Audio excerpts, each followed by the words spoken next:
Welcome back to 10 Times Podcast. I'm your host, Robert. I'm sitting in the King of Motorsports studio, and I have my co-host, Adam, sitting across the table from me, and he has a sore throat, which means I will have a sore throat. I don't think so, Robbie. Thanks, Adam. I don't think so, Robbie. I think this has been going on for a while. You've had it for months? I think you're safe. Okay. You haven't just now become contagious, and now that's why you're here? Well, so I got sick on Friday. You son of a bitch. But I got COVID tested. And it's negative. That came back negative. All right. And other than the sore throat, all the other symptoms I have, of which they were numerous, are all gone. Okay. And so I think it's just that now. I think this is just a leftover remnant of the bullshit. All right, I'm going to knock on wood, but, I thought for sure my number had come up the other day. Oh, yeah? Over Christmas. Oh, yeah, Not COVID, just you're sickness. Dude, every couple weeks for the last 2 or 3 months, I've just been sick. Yeah. It's getting really tiring. Kennel cough gets old. I was home for Christmas, and my little nephew's he's young enough that he doesn't know that he needs to cover his cough. Yeah, so he'll look you in the eyes and go, right in your face. Yeah. Thanks, buddy. Yeah. I'm sick now. But I never got sick. I can't get my kid to blow his nose. I remember that at He Road just America. wants to wipe it. Even with a Kleenex, he just wants to wipe it. Quick wipe away. Yeah, and and then he blows up. That's going to push the snot back into his nose or some shit. I'm like, I remember on the just blow your damn nose, kid. I remember on the drive back from Road America, he was doing that, and you had fallen asleep or something. Probably. And it wasn't my place to say anything, so I'm say it, Robbie. I'm sitting here wake up, Adam. Say it, Robbie. Get him. Blow your nose, kid. Someone get a tissue. I don't know. No, well, besides the not blowing his nose thing, he was excellent. He was a great driving buddy. He's pretty easy going. I appreciated that. So, but yeah, other than that, haven't been sick yet. I'm so tired of it. I had a 24-hour thing that a month ago. Yeah, that's been what it is for me. It's 24 to 48 hours, and then I'm past it. But the sore throat never goes away because I get sick often enough that just as it's starting to heal, I'd fucking die again. That sucks. So I hate being sick. I hate it. Yeah. I don't know what it is, man. It's because of all the socializing you do. You're Mr. Social. Yeah, that's what it is. All the parties. Gross. Robbie, I didn't even make it to midnight on New Year's. Granted, I was sick. But I didn't even make it to midnight on New Year's Eve. I barely made it to 11. Didn't even care. Actually, I went to bed before my kid did. I don't blame you. Katie went to bed with the baby because that's what she kind of has to do. Makes sense. Because once I fall asleep, I'm dead. And so, I don't wake up when she starts crying. So Katie has to deal with all the night stuff too. Jeez. So 8 or 8:30, the little baby fell asleep. So Katie went to sleep with her. Yep. And Logan and I were sitting up, and I was like, "Are you ready to go to bed, buddy?" He's like, "No." All right, well, here's what we're gonna do. I'm gonna go to bed, and when you're tired, you go to bed too. Yeah. Which is probably terrible parenting. He was only up till 4. No, I don't know what time it was, but he came in and he woke me up and he said, "Daddy, can you?" Because apparently you have to tuck him in. It's not it's safer that way. I figured he'd just go to bed. I figured he'd fall asleep in front of the couch or in front of the television. That was the other option. Yeah, was that he would fall asleep on the couch with his iPad. Yeah. And that Katie would put him to bed when she woke up to feed the other one. Yes. Because she sits on the couch to do that. So then Logan would be in the way. Yeah. So, but he comes and he woke me up. It must have not been super late because you woke up. Well, and because Katie, Katie hadn't gotten up and fed Kaylee yet. Yeah. So it hadn't, because she only sleeps maybe 3 hours at a time at the most. Yeah. I don't know how long babies sleep. Well, right now that's all we can get her to do. That's normal? It's really not. She should be sleeping more than that. She should be taking more and sleeping longer than she does, but she takes how much formula she should in a day. Okay, that's good. But she won't take as much as she should in a sitting. So the feedings are closer together than they should be at this age. Gotcha. Which is really frustrating. That would be frustrating. Because we should be spread out to be 4 hours or more, and we're more at the 2 to 3 hour mark. Oh, shoot. That sounds fun. That sounds super fun. It's gross. I've been dealing with it a lot the last 2 days because I've been home not working because it's too flipping cold. It is freezing cold. But yeah, Jess and I watched movies, and then like I turned on like the ball dropping thing at like 11, and it was like the worst people I've ever seen like doing the thing, and it was like really awkward and cringeworthy. And I don't remember it being quite that cringeworthy. Not to say that it was ever great, but it was just like, at least when Jenny McCarthy was on there, she was like good to look at. Right. I mean, still cringeworthy, but like, but attractive. One or the other, right? Yeah, at least be attractive. Right. But yeah, then like all the concerts were like hot garbage. I'm like, this weird. This is terrible. I'm going to bed. Fuck this. You would think that like that has the budget to not be terrible. But it was like really awkward too because I think, I think it's because like even New York must have had something in place where there was like not the crowd. Oh, but I think there was supposed to be the crowd, so it was like I think they were expecting a crowd and there wasn't one. And then they keep shooting over to like Los Angeles where there's no crowd whatsoever. So there was like I think Usher played or sang or whatever he does. Is he still valid? Valid enough for New Year's. And like the crowd looked kind of full. And then he left, and then they cut back to them later, and it's that guy that sings that fancy like Applebee's song, that country song. I don't listen to any country music, so it's not a bunch of commercials for Applebee's, obviously. Oh, I don't watch TV either. But anyway, it's like a viral song. But anyways, so he's in like the middle, not on stage, but in like a little platform thing, and like there's have all these people around him. Okay, it looked like really amateur. There was like 25 people there. So like they kept panning to make it look like it was fuller than it was. It was like there's like 20 people there, guy. This is cringeworthy. And that was like I was like I'm tired now. This is sad, and I'm going to bed. Yeah, fuck it. Yeah, definitely didn't come close to midnight. Not even close. No, didn't care. I had no interest. It was like 9:30 for me. Nope, and that was struggle busing the whole way because I was getting real sick at that point. Yep, I had things to do in the shop that I would much rather be doing than any New Year's stuff, so I did that instead.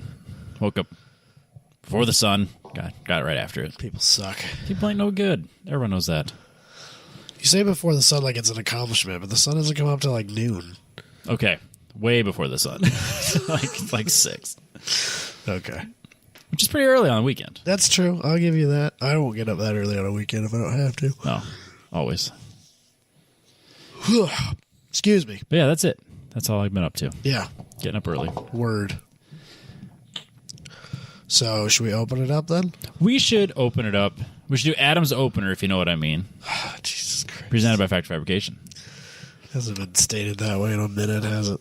So, I know, New Year, normally we do the cars that are coming in and the cars that are leaving. But this year I couldn't really care less about anything on the list. No. The first year we did that, it was really good. Yeah. And then, like, every year it's gotten worse. Just like everything in life. And this year I decided we're not even going to do that. I'm good with that. I honestly can't think of any cars that are coming out that I would even... There's a couple of cars that are kind of interesting that are coming out, but the stuff that's leaving is totally unimportant to us. Yeah. And our listenership. That's fair. So. Let them go. We don't care. Right. So I know we talked about at length a Hyundai Sonata last week. We did. But like that's not normally our thing. It is now. And that's Sorrento. I don't see what car did you drive? Sonata's a car, right? No. The Sorrento is the crossover, isn't it? Yes. Oh, it was a Kia, wasn't it? It was a Kia. Shit, I don't fucking remember. It wasn't a Telluride. That's how unimpressive it was. Yeah, I can't remember what it was called. I can picture it. Doesn't matter.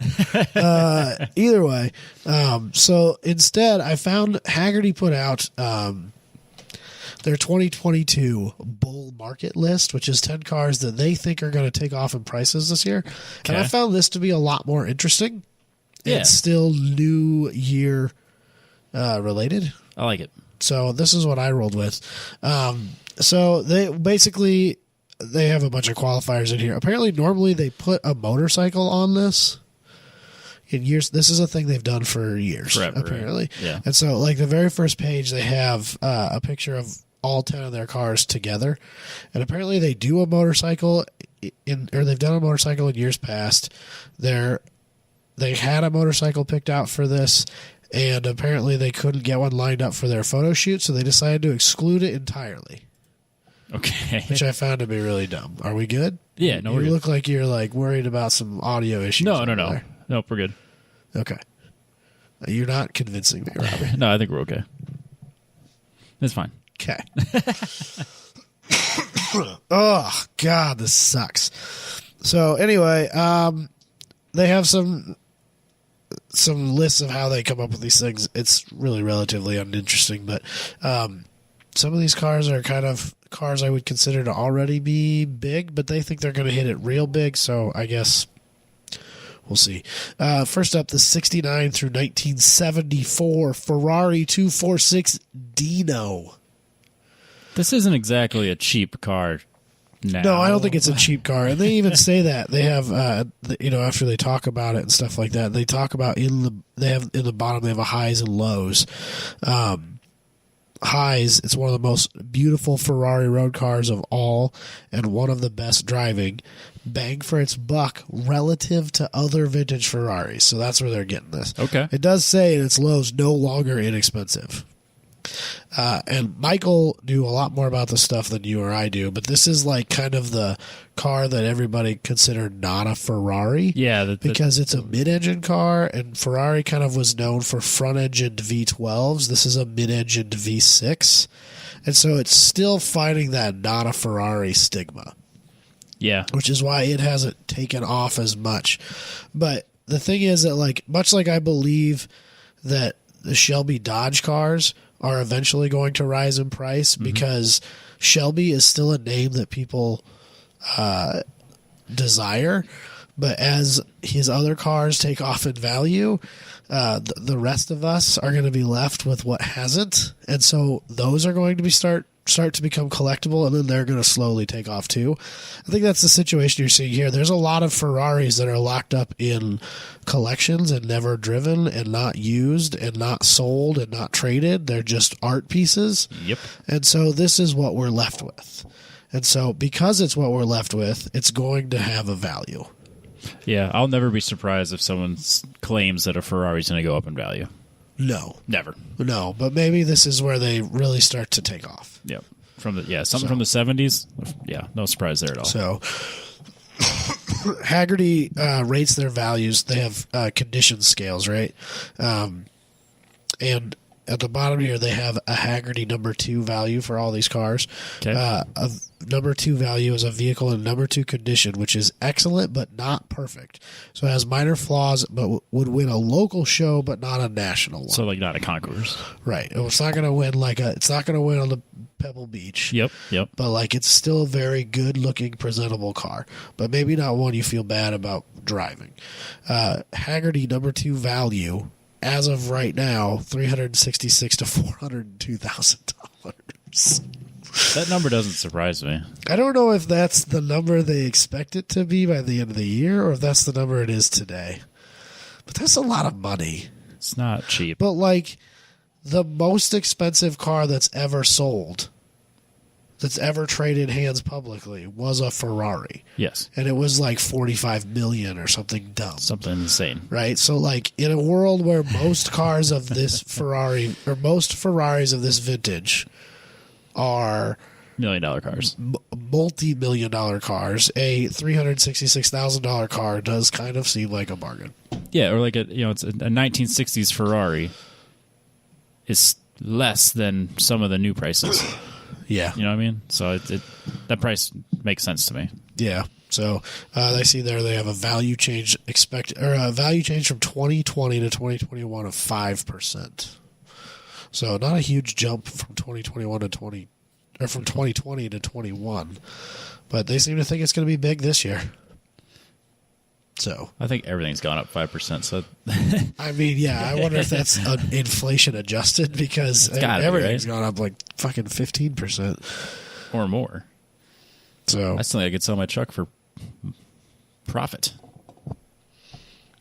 Yeah, it's kind of disgusting, isn't it? It's crazy. Anyways. So, all right. The next one up, a 66 or 67 Pontiac Gto. This is one of my favorite GTO body styles. I'm not going to call it a generation. I'm going to call it a body style. But I really like this one. You could get these with the tri-powers, which is super cool. The three dual barrel carburetors, which is really super cool. A 389, which is a pretty powerful engine for its day. Yep. These are super cool little cars. Again, this is a car that I would argue isn't exactly cheap. And its value is still already, I would say it's there. But I could see them going up. I don't see it going down. Yeah, Never. Actually, I don't agree with that. You don't see a GTO value going down? Any GTO value? No, I don't agree that they won't. Okay.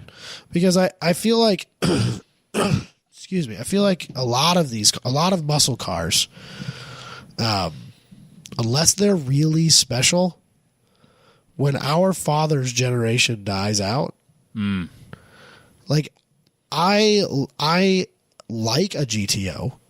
Yes. I can respect a GTO. I would own one for the right price. I'm not looking for one. And I feel that way about a lot of muscle cars. There are very few muscle cars I lust after. And I think that that's a feeling that a lot of people our age have. And so when the current owners of these cars who are in their 60s are dying and those cars are being sold to people who are not, there's not going to be as many people who are that interested in these cars. Their values, in my opinion, will come down over the next 20 years. Whereas I think those older Ferraris, I don't think will have that problem. No. A Ferrari will always be a Ferrari. Right. But a Pontiac GTO, as special as it is, it's the first muscle car. Yes. Like, it's historically to automotive, it's one of the most influential cars ever created. But I don't think it's special enough that there's going to be a demand for it as the people who largely own them now age out. That, and I don't think they're rare enough. Yeah, these were made in a lot higher production numbers than even a Dino. Right. Because we're talking thousands of these are in existence. Maybe not a specific one. I would say tens of thousands, maybe even hundreds of thousands. Whereas the Dino even probably barely crests that 1,000 mark. Yeah, I bet it's less than 1,000. I don't know. That was kind of what it was supposed to be. Was their kind of mass production car. I'm not gonna look it up, but I'm curious. It's nowhere close to a GTO.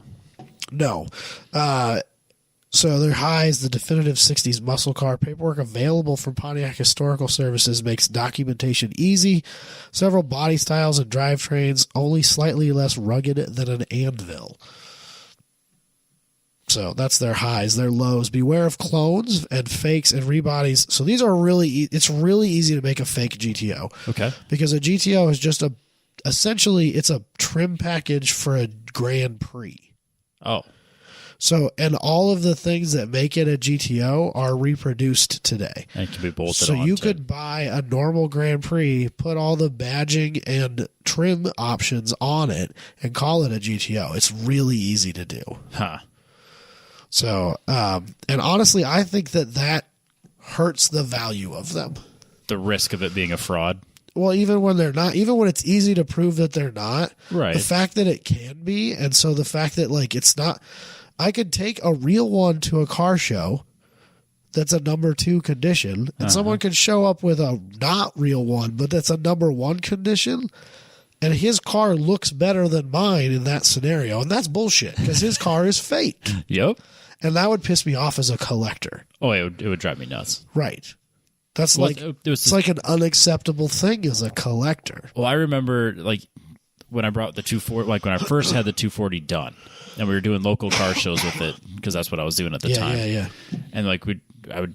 Oh, yes, it was the Rock Valley Car Show, and I brought it in there, and it was the import class, and the guy that won it was in a stock Lotus Elise. Yeah. He just drove it off the showroom floor, parked at the car show. Yeah. First place. That's best car here. That's cool looking. Fuck you. Yeah, absolutely.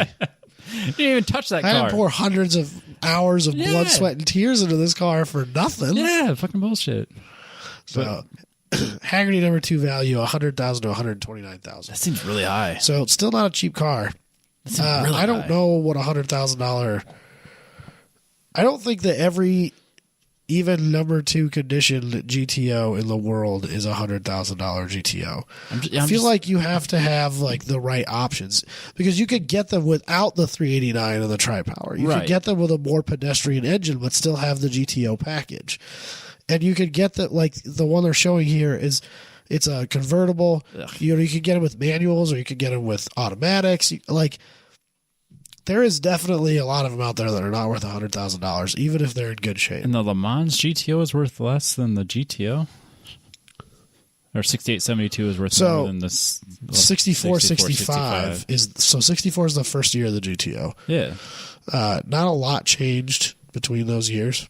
I bet your dad would argue with that. Oh, I'm sure. I don't give a shit. The 64 is like the GTO for me. And it's not even, because that's the one that everybody really wants is like the mid-70s one where they introduced the Judge package, right? Yeah. That's the one that everyone thinks of as like the quintessential GTO when they think of it. But to me, the 64, 65s are so cool. They're the ones I like best. See, I like the Judge. I've always liked the Judge, but I think it's because of that terrible movie that I like. Well, it's got a mystique to it. It does. It's sexy. I like that. Yeah, I can see. I buy into everybody. that. I buy into that. Absolutely. But I like how it has the percentage of quotes by generation, and it shows. 56% are boomers, 9% millennials, and then 1% post millennial. But that doesn't surprise me. That's because there's not a lot of post millennials looking at $100,000 cars, Right. and the ones that are sure as fuck ain't looking at GTOs. No. They're looking at used Lambos to increase their. That's Gallardo money. Yeah, that's used Gallardo money for sure. That's like a nice used Gallardo money. Yeah, that's like not even an expensive Gallardo. No, Gallardo is Corvette money. It's like It's like a Super Leggera. Yeah, it's a cheap Super Leggera. I like Gallardo. It. Yeah, is that what the fancy one was? I don't remember. Pretty sure they were Super Leggeras. Maybe. I don't know my Gallardos. I just know that you could buy a Gallardo for like $80,000. Yeah, or less. Yeah. What's next? So the next up, the 92 through 95 Porsche 968. So this is very, very similar to the 924, 944s. It has it appears to still have the 4-cylinder in it, which is really terrible. Yeah, Terrible. I don't understand. I don't understand, man. No one That's understands. really just where I got to stop there. The 928 was kind of interesting because it had a V8. V8s are interesting. So that was kind of like a front wheel drive, rear engine manual V8 Porsche is interesting. Different. It's different enough. It's not a 911, but it's still a Porsche. But it's not some terrible 4-cylinder either. And I'll tell you, it is a terrible 4-cylinder. You might have not had the best experience, right? I'm not the only one. No, you're not. I really, really, really dislike... Hot take, Robbie. I dislike pop-up headlights. What? It's the least 80s thing about me. You want to know something? But I really hate the ones. I also hate pop-up headlights. I really hate the ones on the 928 and the 968. Yeah. Oh. Yeah. Gross. They're round. Yeah.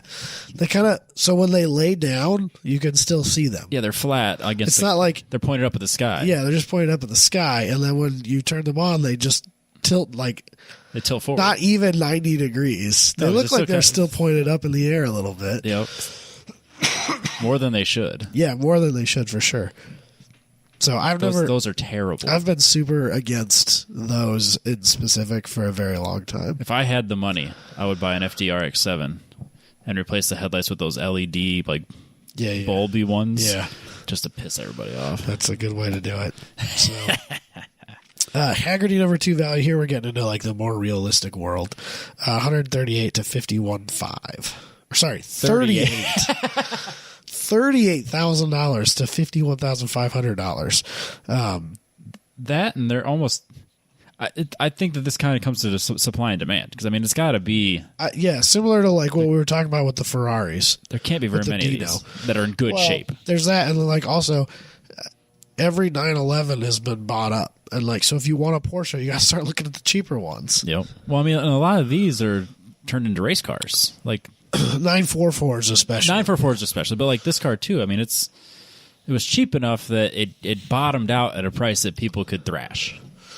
Yeah. So I don't think there's a lot of these out there that are number 2 and number 1 quality. What I would consider to be the unarguable fastest time attack car in the world is, let's call it loosely based. Okay. On a 968. It was a 968 at one point. 968. Yeah.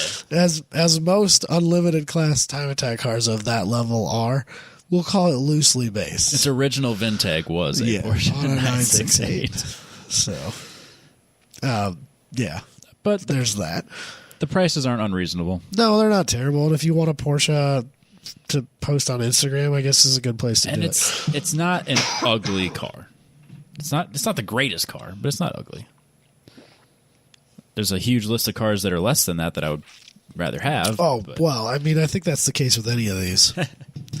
We're not the market for like almost any of these cars. No, and ever. we're not collectors. We don't do that. God damn it. I am so sorry, everybody.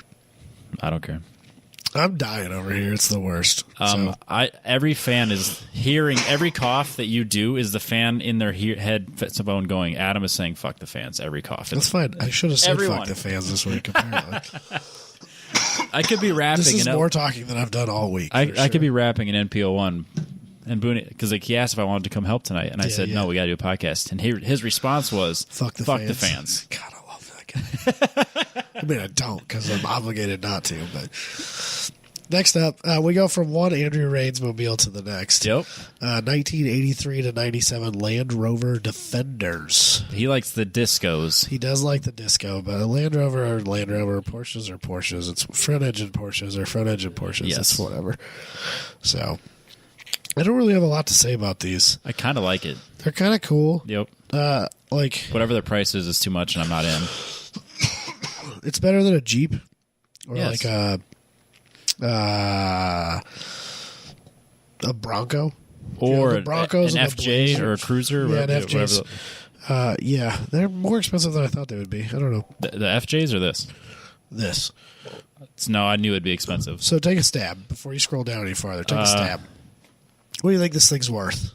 In number 2 value? At number 2 value. Number 2 condition, excuse me. 80 grand. Not quite. So 61.5 to 77.5. I was close. Apparently U.S. spec versions are quite expensive, but they're old enough that they can be imported, so that's really not a problem, other than the fact that then you'll have a right-hand drive vehicle, which presents its own interesting issues. That doesn't surprise me that Gen X are the ones buying these. Oh, 100%. 66% of the quotes in the past year for Haggerty, I assume that means insurance quotes? Yeah, it has to be, right? Right. Have been Gen Xers. That doesn't surprise me at all. So, this is the first one we've seen where Boomer wasn't... Or no, I don't think the Porsche was... Boomer was the highest either, but...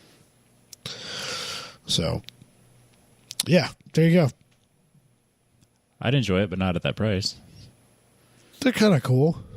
I would really enjoy driving one once. Yeah. I'd rather have a Scout, though. I could see that. And they're way cheaper. That's where I'm at with the FJ Cruiser.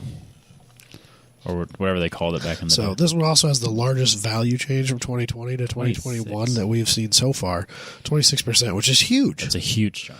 So I think the GTO had a 0% change, which is interesting.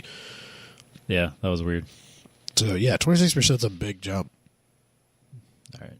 So Next. Next up, the 79 to 85 Mazda RX-7. So this is the FB. This is the first generation of RX-7. This does not have the 13B and it has a 12A, which is even worse. They're tiny and terrible and slow. I had a friend in high school whose dad drove one of these, had a choke on the dash. You could get them I don't know that they ever came not carbureted. Okay. I can't confirm or deny that, but they definitely did come that way. It's a fact. They all are that way. That's fair. They definitely did come that way. I think you probably have to premix these like a fucking 2-stroke. Like it's tough, man. What a mess. It's tough.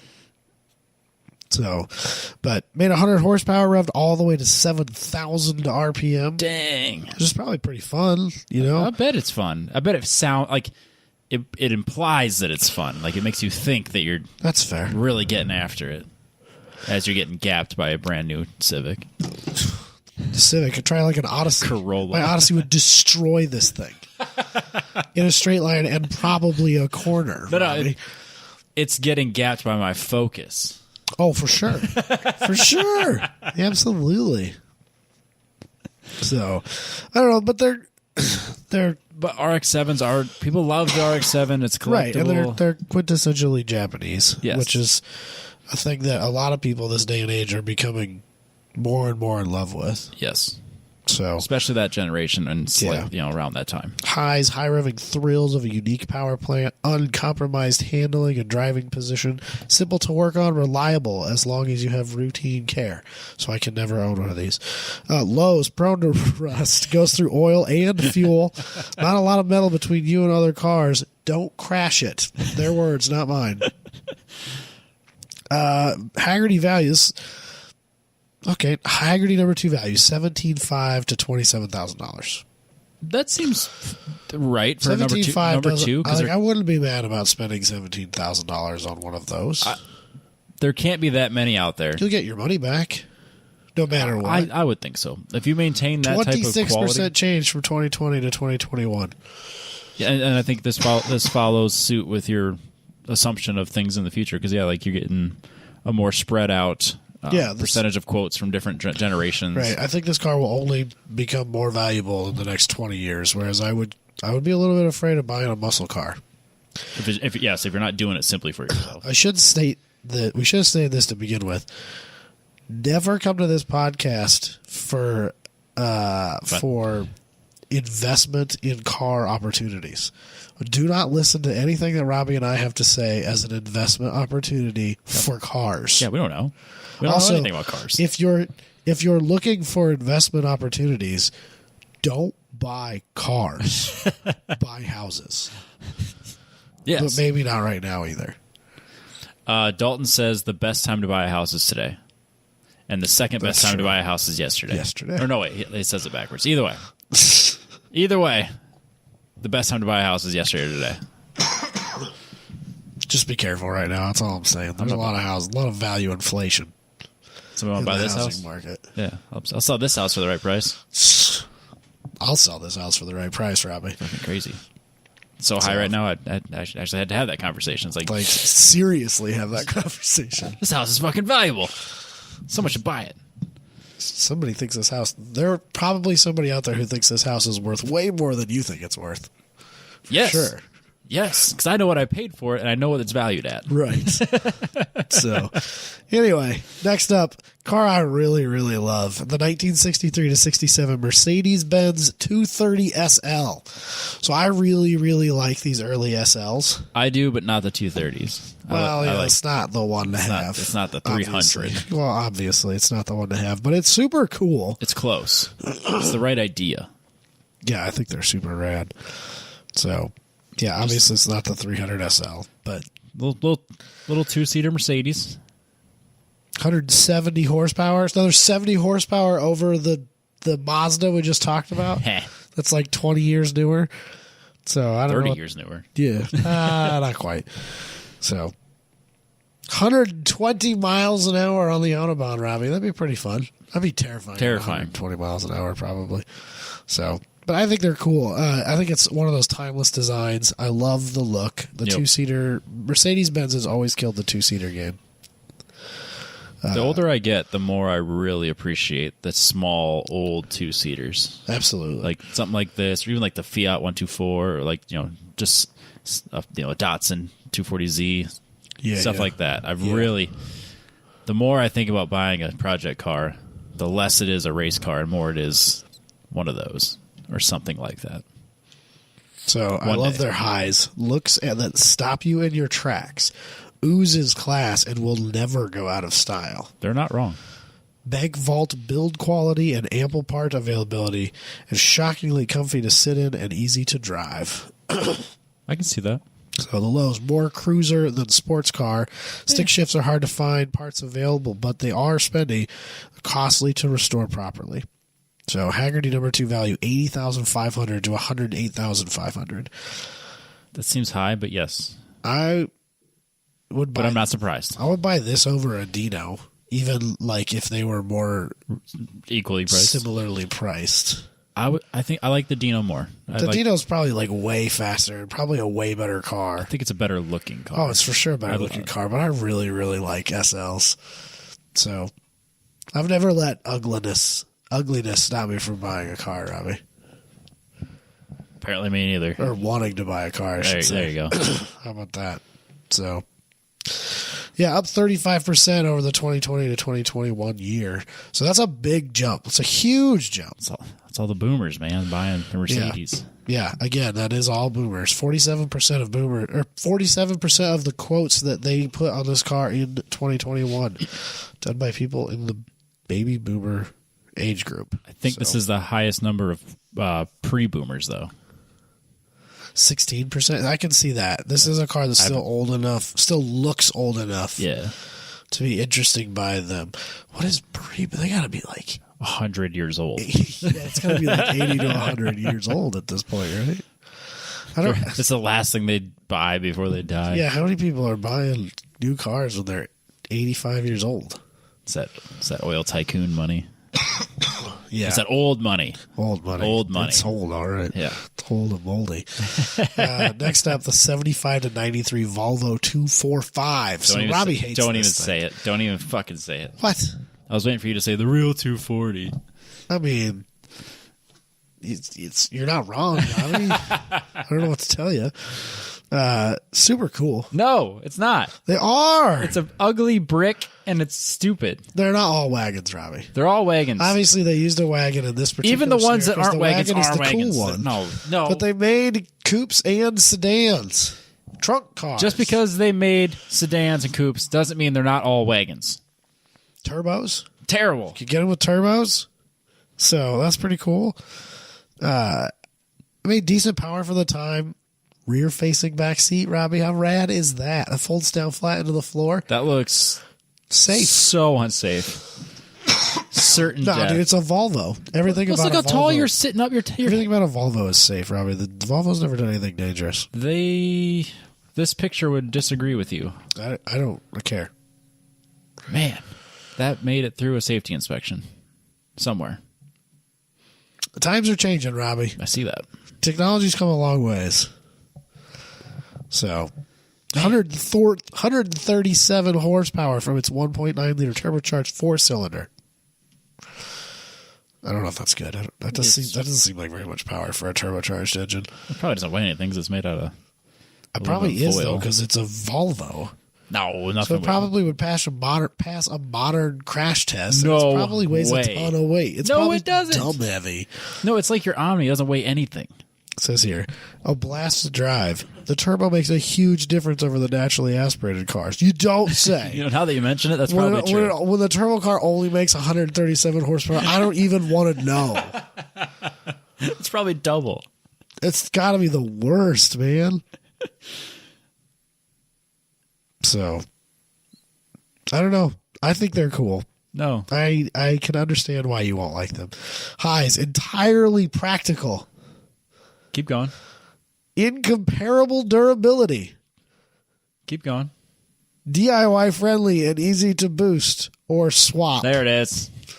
They specifically list LS swap.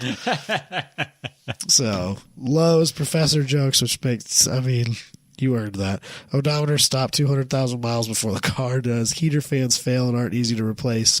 Fragile wiring harnesses from before 1987. So $15,000 to $21,500.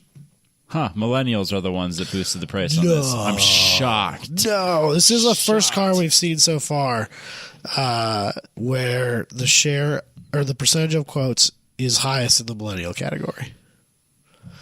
So thanks a lot, Joe. Who knew there were so many hipsters shopping through Haggerty? Me. Through Haggerty. Through Haggerty? No, I didn't know that. So I said that little thing in the corner there, the share of quotes by millennials.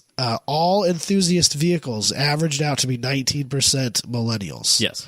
32% of quotes for this Volvo, millennials. And of that 32%, 87% had an ironic mustache.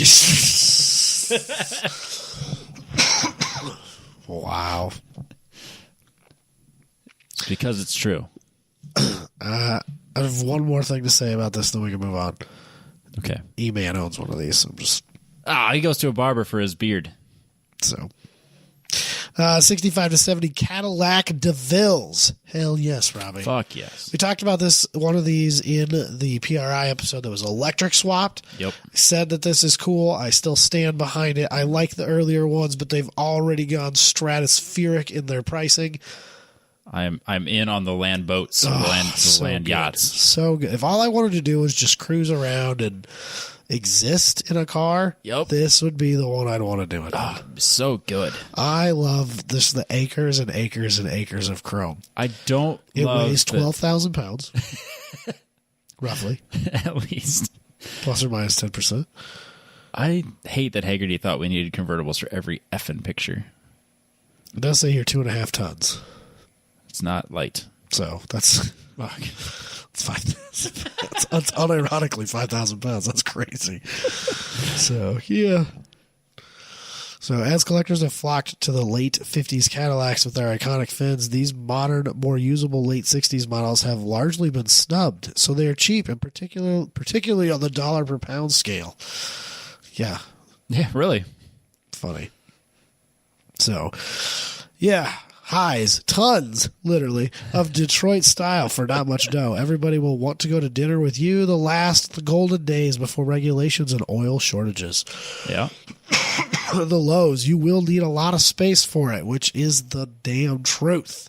They will not fit in every garage. Not what you would call sporty. No. One of your trim bits are hard to find. $28,500 to $38,500. That seems right. Way less than I kind of expected. That seems honestly, right. So, yep. Gen X are buying these, 44%. Not so much millennials. Actually, more millennials than I thought there'd be. That makes sense too, though. The Gen Xers, I can see that. Yep. Their dad owned one of these. They want it too.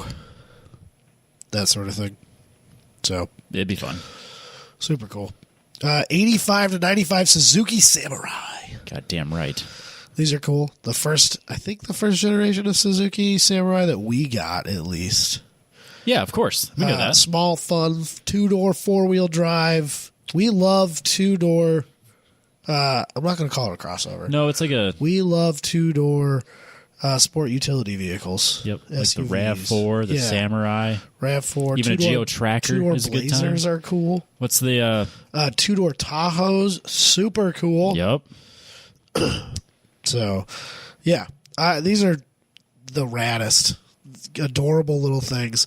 Came with a 1.3 liter 63 horsepower 4-cylinder. Nice. So maybe not like the most peppy thing you've ever driven in your life. But hey, there's a lot of people who know how to fix that. It's fine. K-swap it. I saw one of those posted by Haltech recently. Oh, really? K-swap it. Fixes everything. Yeah. A little over 2,000 pounds. 700 pounds less than the average Honda S2000. Wow. So maybe don't get in a the crash. Samurai's doors feel like steel playing cards and twang closed after you climb aboard. Yeah, I would say. Mash the throttle to prod the bag of hamsters under the hood to a muffled yowling, but don't expect much speed for their effort. The gearing is short. The 5-speed gets regular attention to keep things in motion up hills and against faint breezes.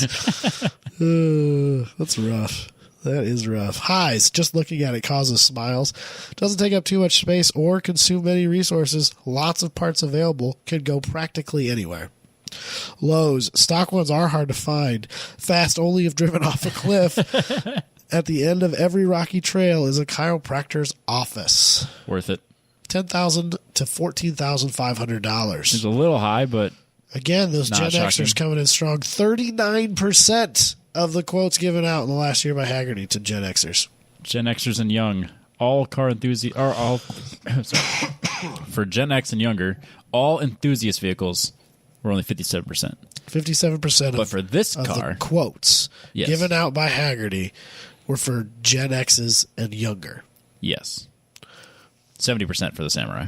It's just the same. That's hilarious. 70%. So my dad is kind of what is pretty quintessential boomer. Like, he would never be caught dead in that. Never. No. Not even ironically. I'm shocked that there's 25% of those quotes that went out to boomers. Yes. That shocks me. It seems higher than I would expect. That's a big number. Only 26% to millennials. That seems really weird to me. And what is this 5% pre-boomer? 5% of 90-year-old grandpas looking at samurais? If I showed up to my I have a nearly as well be 90-year-old grandfather. Yes. If I showed up to his house with that, he would laugh at me. And then if I said, "This is yours, Grandpa," he would tell me to get it out of his driveway. No, you're taking that home with you. I don't want it. You drive that slowly out of here. Yeah. I have a problem, Robbie. My phone just died. Uh-oh. That's difficult. Are you going to be able to remember? We'll figure it out. All right. So, that's the Tesla Roadster. Gross. 2008 through 2012 Tesla Roadster Sport. So this is the Lotus. I don't know if it's an Elise or an Exige, or even if that is a different other than body parts. But it is a Lotus-based electric Tesla. I don't think there were very many of these. I've heard some really bad things about them because the battery was kind of terrible. Yeah, it was their first car. Yeah, so, I mean, it was his first attempt. Me. And not the only person to buy a body from Lotus and try to make a car out of it. And have kind of a thing. And have a bad run at it either. So... but I could see them having a value because of how cult-like and religious people are about their Teslas. The fact that it's a Tesla, the fact that it's the first, the fact that it's a Roadster, yeah. All those things add up to a high price to me. Yeah. Doesn't surprise me.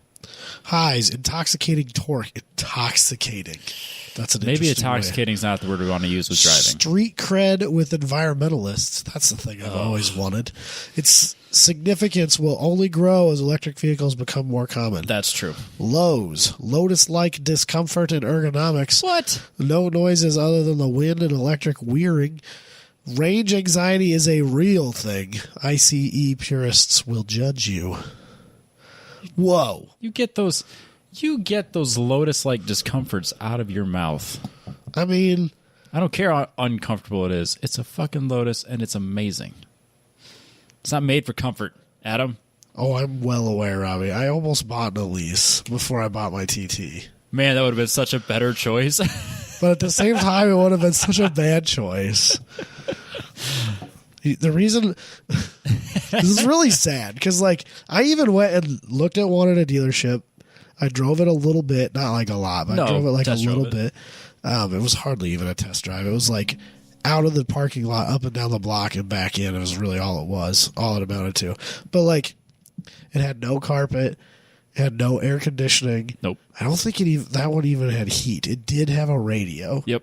But I was looking at a daily driver, Robbie, and I ended up buying the TT because it was more practical. The best part, though, is that if you would have bought that Lotus, you'd still have that Lotus. Oh, without it. Well, maybe. It was more expensive than the TT.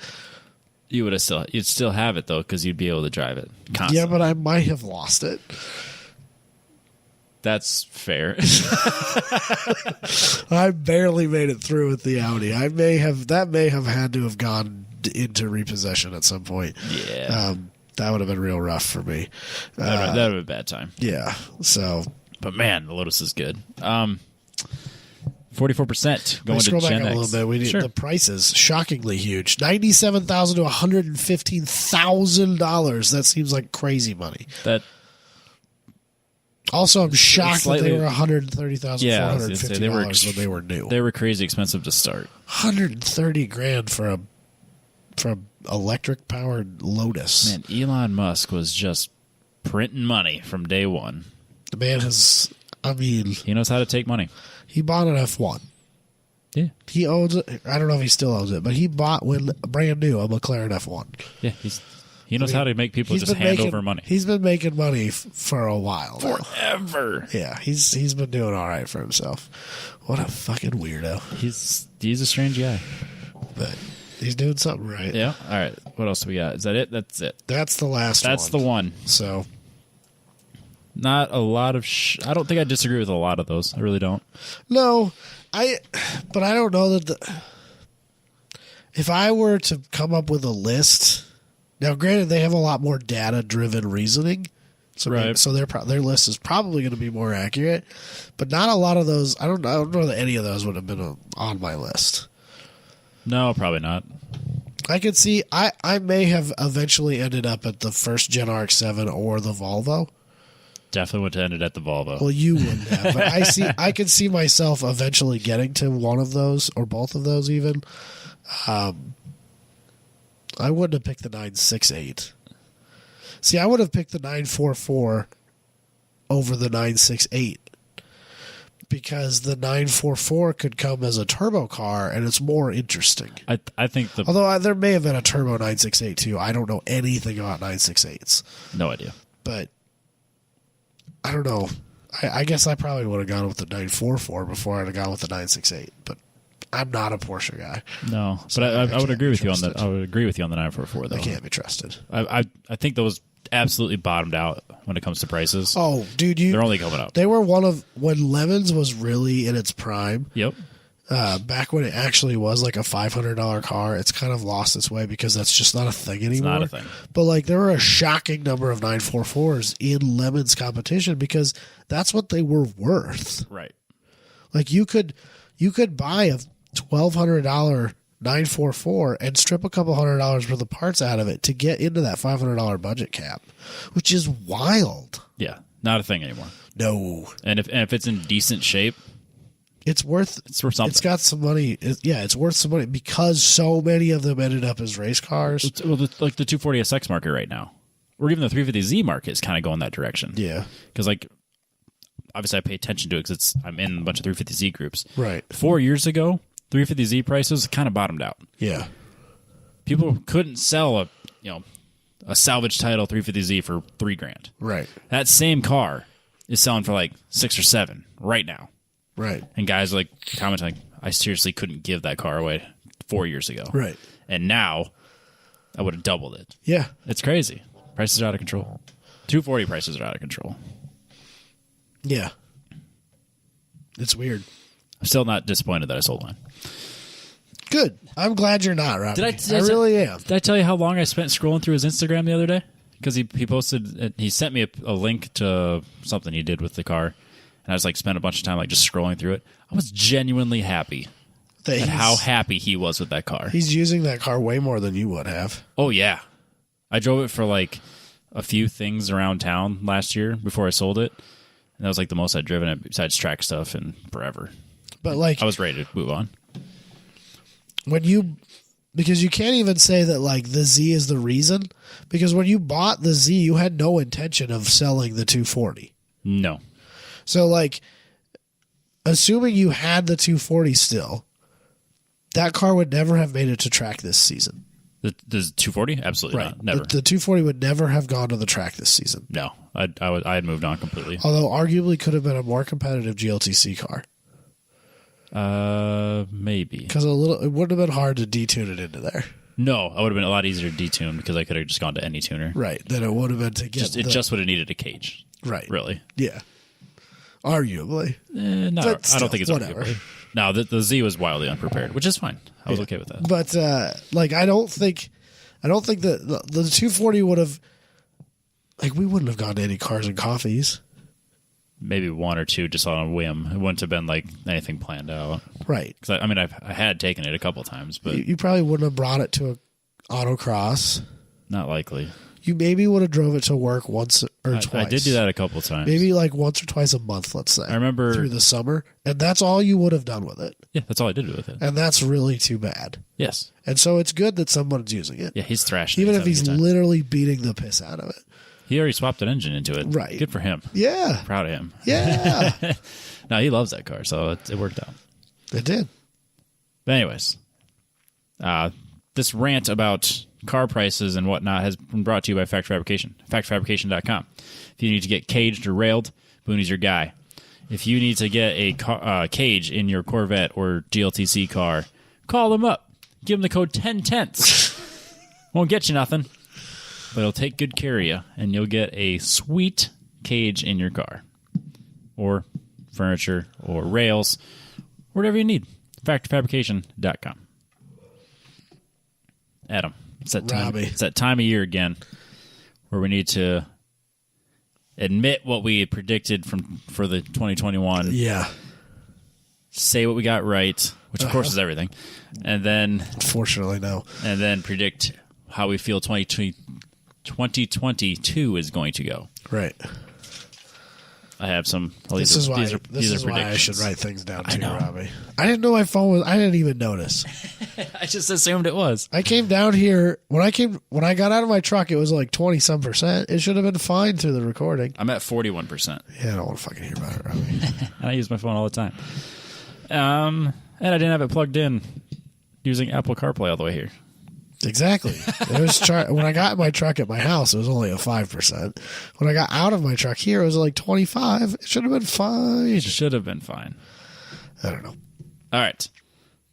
Going to do our 2021 predictions. Let's see how we do. Let's go through 2021s. Okay. Admit how wrong we were about basically all of them. Well, I was way right. Lay out what few 2022 predictions we have, because this year seemed even harder than the years prior. Okay. Well, I'll start with mine. Just do all my predictions. Well, some of mine, one of mine kind of dovetail off of one of yours, so we can do those together or whatever. We don't have to. Right. It doesn't matter. I got a list, so I'll just go through my list. Yeah, that's fine. All right. My first one. Last year's prediction was that McLaren will finish second in the Formula One Constructors Championship. Fuck! I wanted that one so bad. Were they even third? No. They were... fifth? They were way down there, weren't they? I don't know. I can't remember now. I don't have any idea. So Mercedes, obviously. I'm assuming Red Bull came in second. I think Ferrari ended up beating McLaren. Ouch. I kind of stopped paying attention to it after the first two. Because I had high hopes for McLaren, and then they kept kind of slipping. And I was like, well, it doesn't really matter anymore. But my prediction was based on Mercedes dominating, because I expected not a lot of competition this year, which was obviously a bad prediction. But I think everyone kind of felt that way, that everyone was just kind of like coasting into the new regulations, no major changes. Mercedes was going to stay ahead, and that obviously wasn't the case. Yeah. So I expected Mercedes to win, and I expected Red Bull to inevitably implode and kind of like disintegrate over the season. Like start off real strong, look great, and then have like all sorts of drama and bullshit like they always do, but they didn't.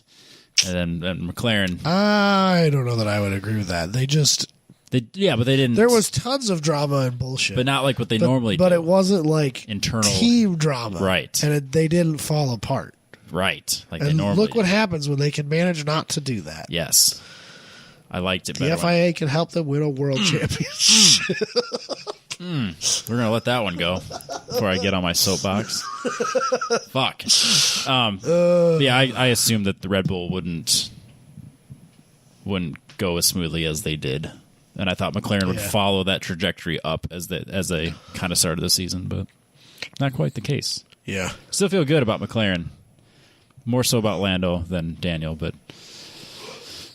Daniel's older, though. Yeah. He seems like a cool dude, though. Yes. I gotta love Daniel. Everyone likes Daniel. So they just need the results. Yeah. What are you gonna do? Yep.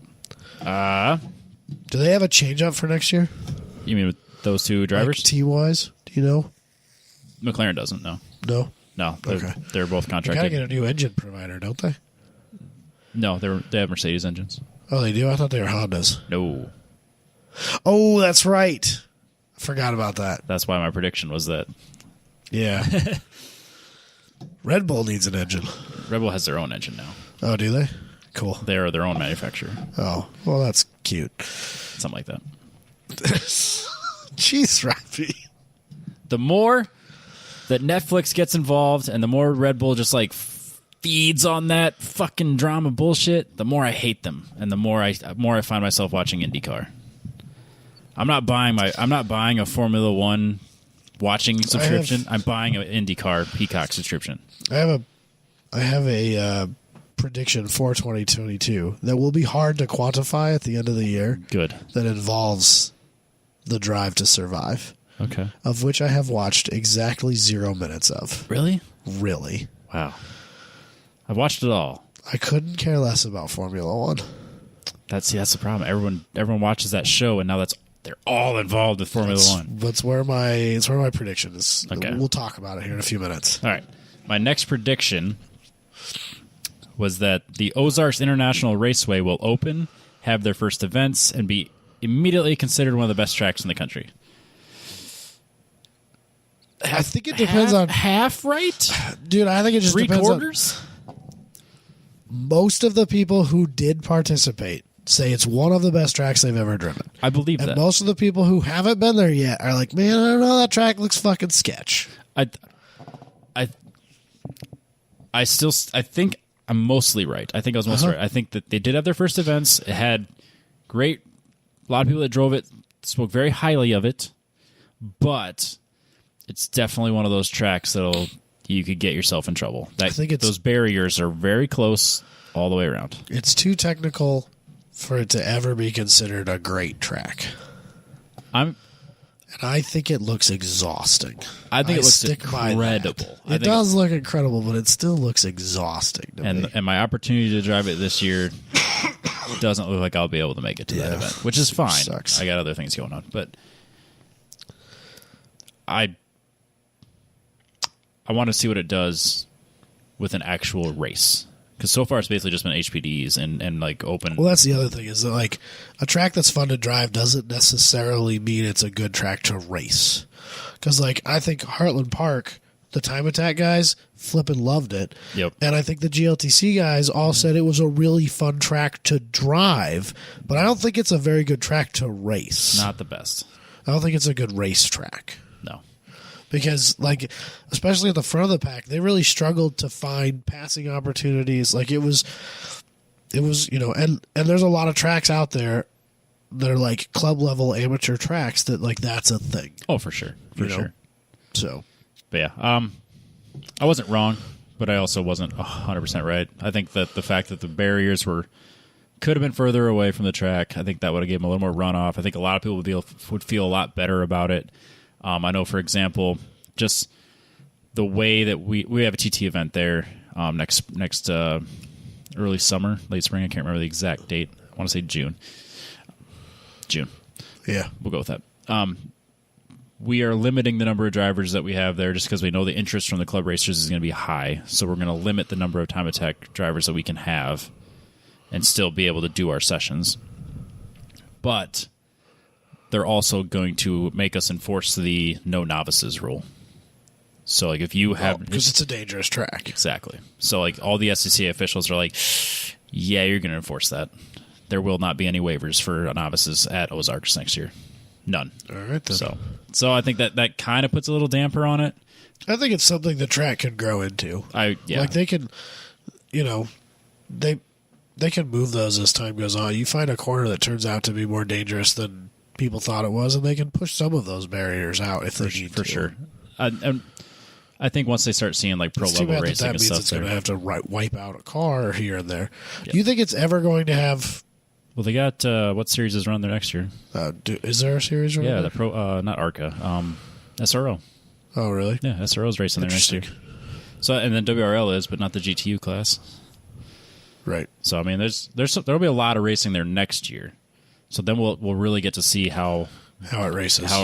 And I still think it's gonna be a super cool track, and I still can't wait to drive it. It just looks like it won't be next year for me. You have to be a man on the brakes to keep your positions or take the next one. I think there's gonna be a lot of blind turns, passing under braking.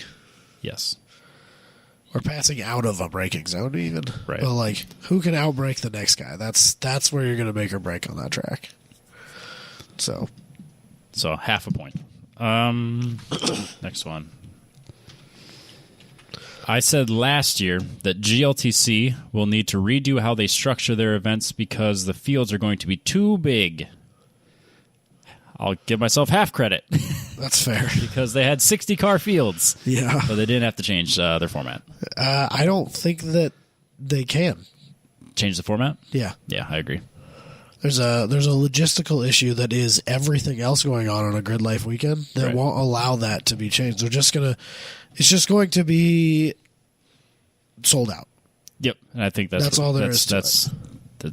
There's a prediction in my list for this year that is based on my re-evaluation of this prediction. Yeah.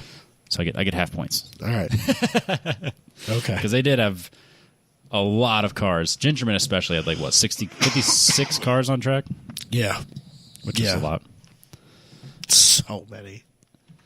I had that this is shortly after last year about this time Electronic Arts and Codemasters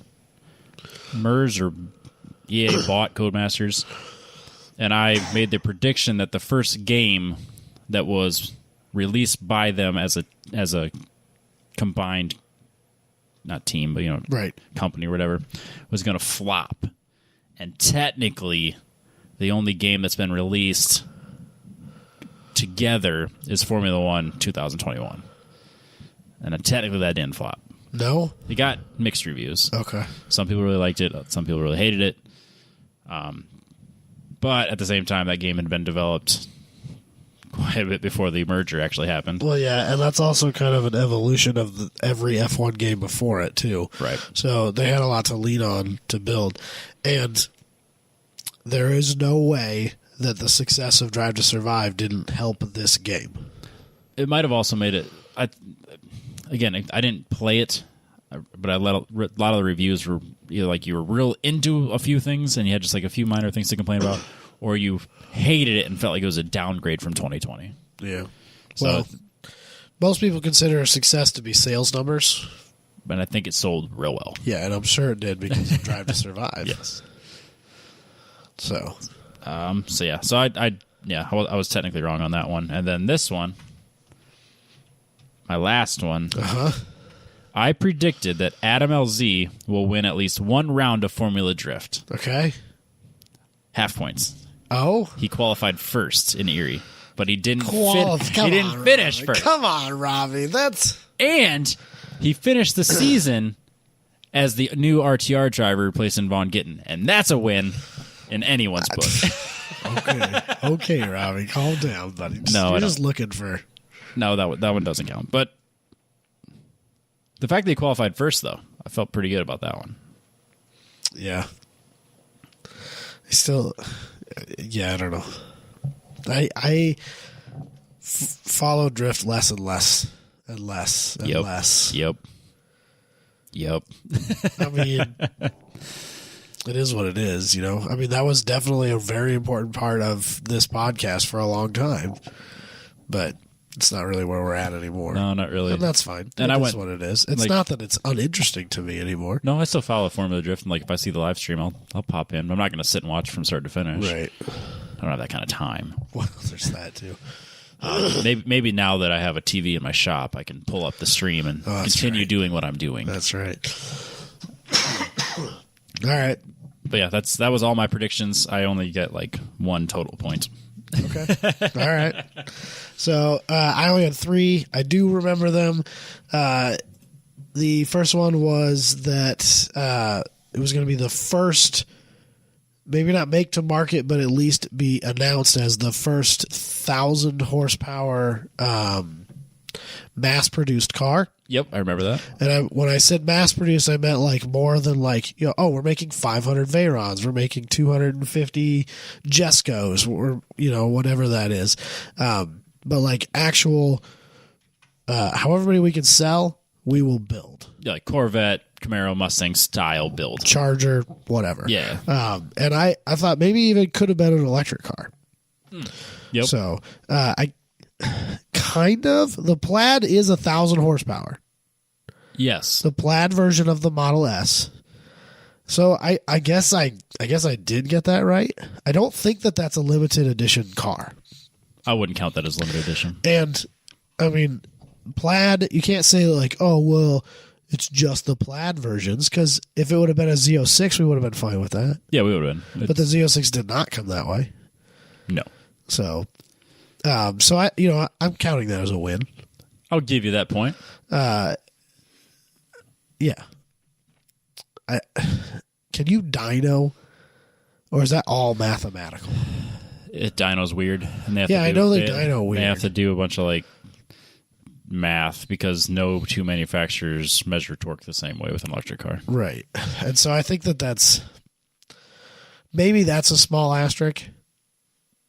Yeah, maybe. But still, I mean, it's proven to be a very capable car. It's a very fast car. It's dumb quick.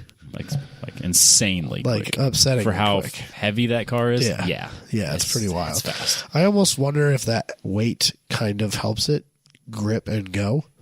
Yeah, it launches hard. Right.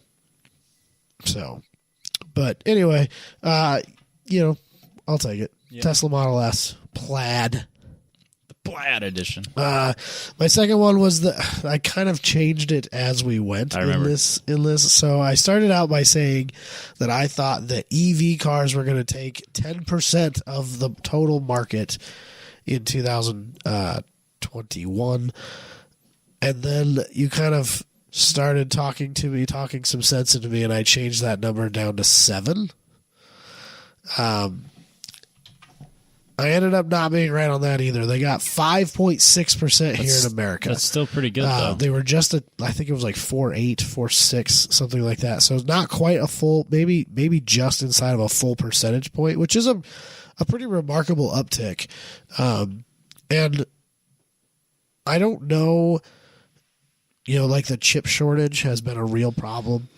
Yeah, but I think Tesla's still been churning out cars. I don't know how much that affected it, but it should have affected everybody. It didn't affect everybody equally, but it did affect everybody across the board. So you can't even maybe if we wouldn't have had this chip shortage, they could have made more EV cars, because they also could have made more not EV cars. So you would have sold more Ford trucks, you would have Right. sold more Chevys. Right. Like those are the ones that seem to be hit the hardest. I think, yeah, for sure. So not quite there yet. So, and I have another prediction that's a change to this for 2022 for electric cars. And then my last one was that across the board, Grid Life, SCCA, NASA, WRL, Champ Car, even local autocrosses, everybody's attendance numbers were going to go up this year. After 2021 and everybody being in full lockdown and being so confused on what COVID was and what we could and couldn't safely do, in the show last year, I said, we're going to figure this out, and we're going to, yeah, we got to figure it out. What turned out was more like, we don't fucking care anymore. That's kind of the general reaction. Is fine. It is what it is. Yeah, we won't get into it. We don't need to talk about it. But I know WRL had a smashing year this year. Grid Life had a smashing year. There were a lot of pictures of very full paddocks for a lot across the board. Yep. So locally, I don't know. Like our autocross did okay, but I don't know that it was like record setting. I don't think that Mid-Iv didn't do as well as. I mean, I don't even know that you guys did as well as you have in years past. No, we didn't do as well as we predicted even. There was some rough stuff going on, but who knows? And the problem is we changed schedules, and that's what really throws you. It really screws you up. I try to stay away from these, but it's hard to do. It's really hard to quantify that in a prediction. No, you're doing the eye test, and I think that I'd say WRL, Grid Life, probably a few other series. A lot of the series that we're following did really, really well. Absolutely. So. And I think that in no small part, I know at Grid Life this year there were a lot of new faces, there were a lot of first-time competitors. The beginner program was rocking solid all year long, and I'm sure that in no small part had to do with people just wanting to get out and do. Yeah, absolutely. So, who knows? What do you got for 2022, Robbie? Well, before we do that, I want to remind everyone to head over to mypetrolbox.com. Use the code TTP15. You have 50% off your first box. It's a monthly subscription box that comes with automotive-based stuff. So like car care products, T-shirts, magazines, tools. Really fun stuff. It's kind of like giving yourself a president. A president? Yeah, give yourself a president. Give yourself a present. You get a president. You get a president. You get a president. New presidents for everybody. But if you get a present to yourself. President. But yeah, the code also works in their shop. So if you go and kind of scroll through and see if the things that have been in previous boxes that you like, you can kind of pick and choose and kind of just pick up whatever you want. Same thing with like dog collars, leashes. They also have like T-shirts and tools and stuff, and like mechanic gloves and all the car care products you would need. So basically, my entire shelf of car care products in my garage has been stocked by Petrobox. So if you come to my house and you're like, "Hey, I need to do this with my car," I got it. Yeah, I got it in Petrobox. That's true. So mypetrobox.com. Use the code TTP15. All right, predictions, Adam. Lay them on me, Robbie. I have. All right, where am I? I'm trying to match up my pictures. All right. I'm starting first. Oh, God. My prediction. They're going autocrossing. Is that the Miami Grand Prix for Formula One will be a smashing financial success. A financial success, no less. But the racing will be hot trash. The race itself will be fucking garbage. Okay. So, like, anyone that's like... So, okay, back up. I have two questions before we get too far. How far into the season is the Miami Grand Prix? Mid. No. Beginning. Like, well, I guess technically mid. It's, like, it's not the first race. No, it's like May. Because there's a huge change this year in the rule set. Yeah, totally new regulations. Basically a new car. Yes. Yes. So, and then my second question, did they get rid of Austin then? Completely unrelated. Austin's in October. So we have two Formula One events in America. Two in America. Nice. Okay. Because the Austin event had like 500,000 people at it. Yeah, it was huge, out of control. Wow. And I'm pretty sure Miami's already sold out. So my question, is it going to be trash racing because people are still trying to figure out how to make the new regulations work? The track is going to be trash. Or the track is trash. The track is going to be trash for racing. And why is that? I think it's I have not seen it. I've just seen the rendering, obviously. It's a street circuit in a parking lot. It's going to have no elevation change. It's going to be as bad as the Nashville Grand Prix. It's going to be too narrow. The cars are going to be too big. It's not going to work. And so I think that anyone that's there that hasn't been brought to Formula One from Drive to Survive, that is literally there for racing, is going to be disappointed in it. But I think that it's going to sell like hotcakes. It's going to be packed full of people. It's going to be considered a success strictly because of how many people are there. But I think from a racing standpoint, it will not be good. So sitting on your couch, it's going to be a disappointing race. That's how I'm feeling it. Okay. Okay. You're not going to watch it anyway because you're going to be watching IndyCar. Goddamn right. I didn't know you were such an IndyCar guy. IndyCar is better racing. Yeah? I said that last year, and I'm really sticking to that. Okay. I didn't know you watched IndyCar. I don't even ever remember you talking about IndyCar before. I do. Typically, what I do is I'll watch the Monaco Grand Prix and then the Indy 500. And right. Yeah, I remember that. That's not uncommon for me, assuming I'm available somewhere that you weekend. Can do that. Yeah. I watched the Road America race, Mid Ohio race, the Nashville race, which was crazy, terrible. And then obviously there'll be in Iowa twice next year. IndyCar? IndyCar? IndyCar will be back-to-back races, Saturday and Sunday night. Damn. Yep. So I am actively trying to follow IndyCar more, as well as IMSA more, which probably results in me watching Formula One less. You will love this season of Dinner with Racers. I'm saving those for when I travel. They did a bunch of IndyCar this year. I'm looking forward to it. A bunch of IndyCar. Kind of earmark those for later, but yeah, I'll definitely listen to it. Even talk to this year's champion, Alex Palou. Yeah, that'll be good. I'll listen to that. Cool guy. Also, I'm not the only one that feels this way because Ross Bentley, in his Speed Secret weekly email blast, made a comment that he's like, something about watching Formula One get it right next year. He's like, well, I won't be, but basically saying I'm not fucking watching it. Damn! Like, wow, Ross Bentley, huh? Damn! No, Too many gimmicks, man. I'm sick of that bullshit. Yeah. So honestly, I've kind of lost interest in Formula One over the season. As everyone else is like gaining interest, I've kind of lost it. Yeah. So I'll probably still tune in. I'll probably still follow along. Even if I don't watch as many races, I'll still pay attention to what's happening. But I'm actively going to try to watch IndyCar and IMSA and really follow those. Okay. Cool. That's not a prediction. That's just where my mind's at. Right. Yeah, I get that. Do you have one? Why don't you finish yours out? All right. That way next year when I have to listen back through this, I can skip yours and just go straight to mine. All right. The Ford Lightning Okay. will also be a smashing success. The F-150 electric truck. Yes. Okay. That's part one. Okay. Part two, it will sell more than any other EV in the United States.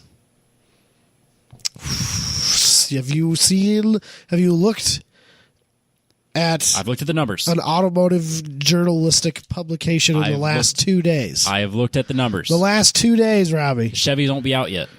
No? No. Oh, okay. I have looked at the numbers. Chevy will not have theirs will not hit market in 2020. Well, it probably wouldn't. I thought it was a 23 or 24 vehicle. Even if they do, it won't be fast enough to catch up to Ford. So, all right, I'll give you that. So, the highest selling vehicle EV is like 130,000 vehicles. Yeah. And it's a Tesla. Yeah.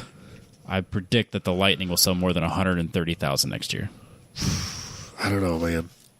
Then, obviously, while it will sell the most EVs, it still won't be able to shake a stick at the gas for F-150 sales. Probably not. So that would be I don't know, man. 130,000 has got to be a pretty good dent in F-150 sales. I bet it's like 600,000. God, it's so gross.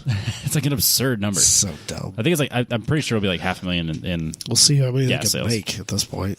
That will be the hang up. If there's a chip shortage, if they can't make them, if supply chain issues continue, that would be the only thing that really hinders that prediction. Yeah. But no, I think when it came to a look standpoint, Ford got it right. I think from a performance standpoint, Ford got it right. So a hell of a lot. They literally just made. I don't want to call it better looking than the Cybertruck, but it's just their truck. It's a pickup. Like it's just their truck. It's not some dumb looking gimmick. That's my biggest problem with the Silverado electric vehicle, because it looks kind of like the Hummer, but it also looks a lot like the Avalanche. It's an Avalanche. And the reason the Avalanche didn't sell wasn't because it wasn't a pickup. It's because it was too different. Yeah. And traditional pickup drivers don't want it. Right. I liked my Avalanche. I liked the midgate. Do I think it's a good looking truck? No.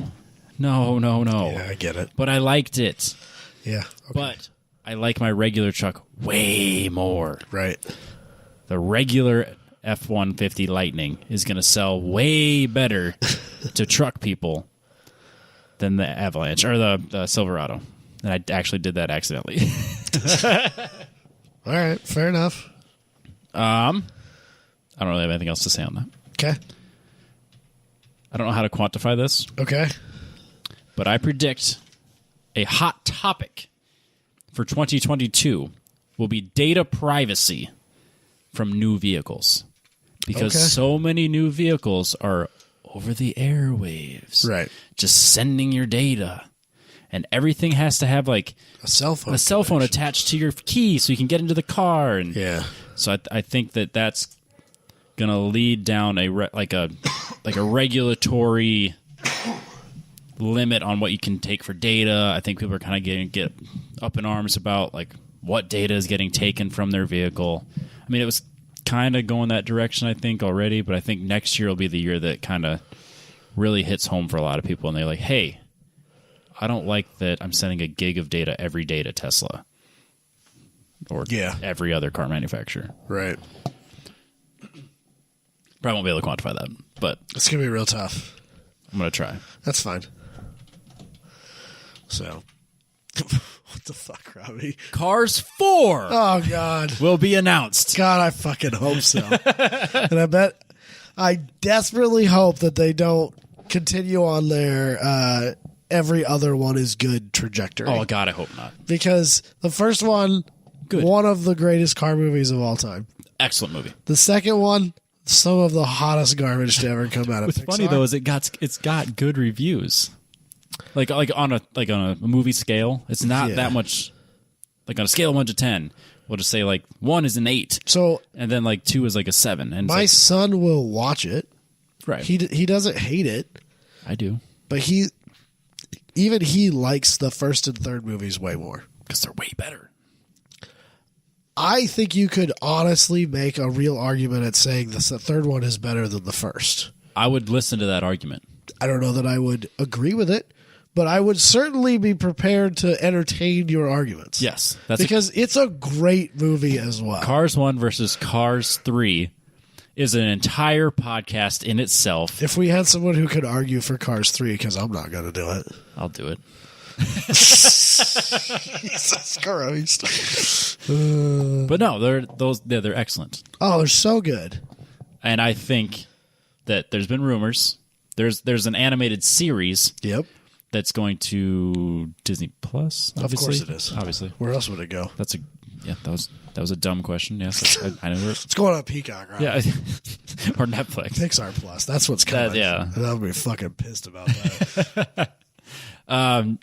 But there's been no actual announcement. But I think Cars 4 by the end of next year will be announced. Man, I hope you're right. That's what I think. God, I hope you're right. And I hope it's good. Yeah, me too. And my last one. Jeez, Robbie, I thought you said you didn't have that many. You're going to make me look terrible. I said I didn't have any good ones. Okay. This is the one that I'm correcting from last year. Oh, God. GLTC will sell out more events than it doesn't sell out.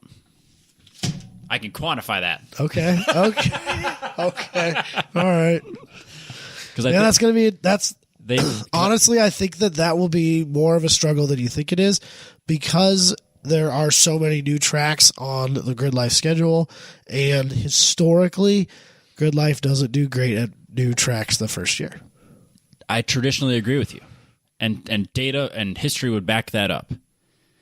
Based on the activity in the GLTC chats, activity in the GLTC driver pages, that's fair. There's going to be so many new fucking drivers this year that they're going to sell out. A lot of disappointed they sold people. More driver tickets to COTA in the first 3 hours than they did all of last year.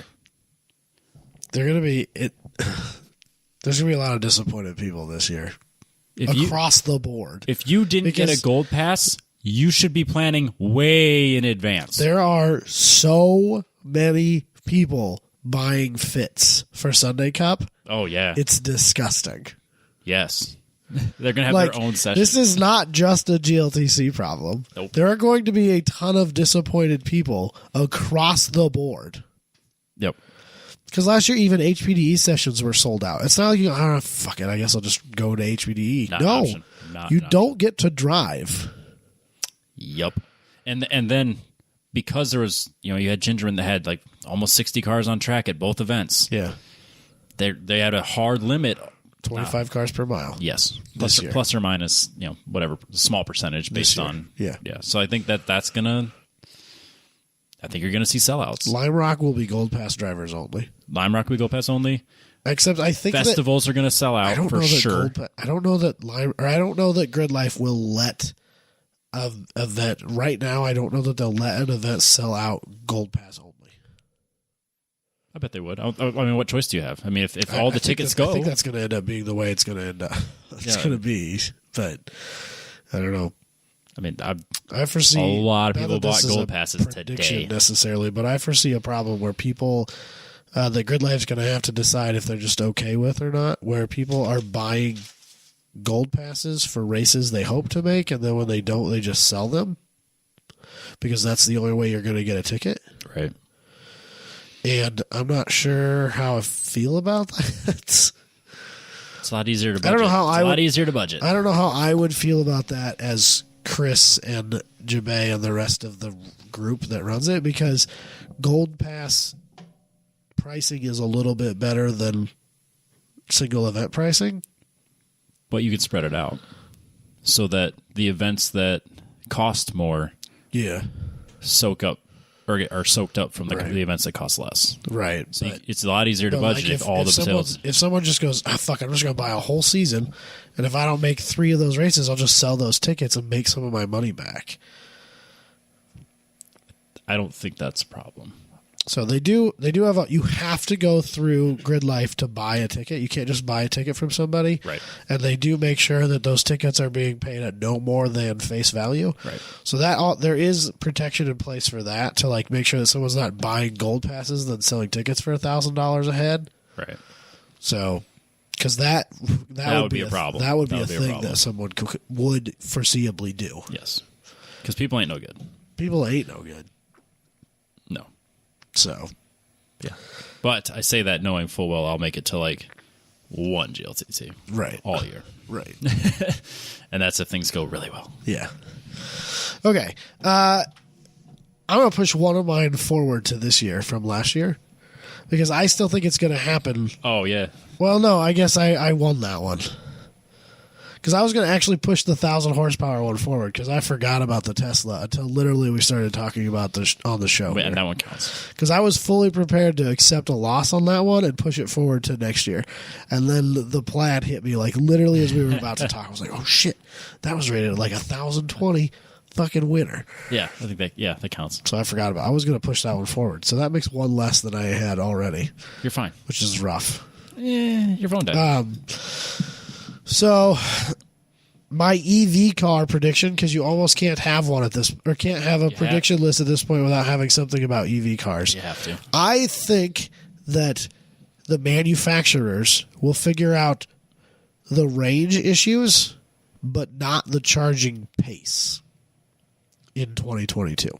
I think you're right. I think so. You're right. Like the new Silverado has a claimed 440 mile range or whatever it is. To me, 400 miles is where I want to be. That's a good range. Right.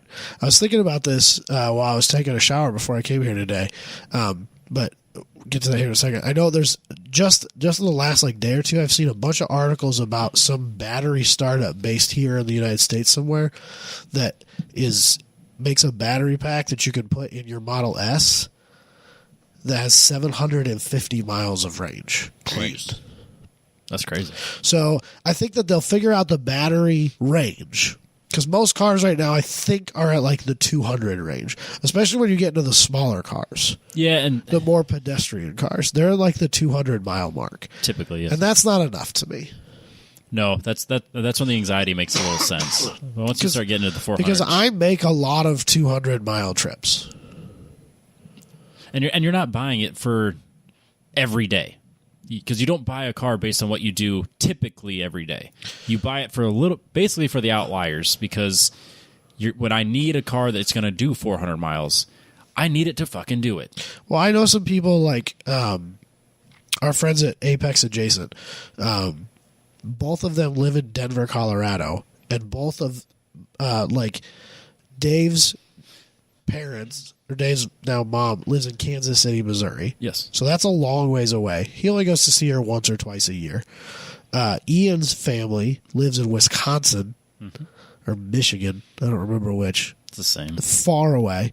And I think her family lives in the other, whichever that is.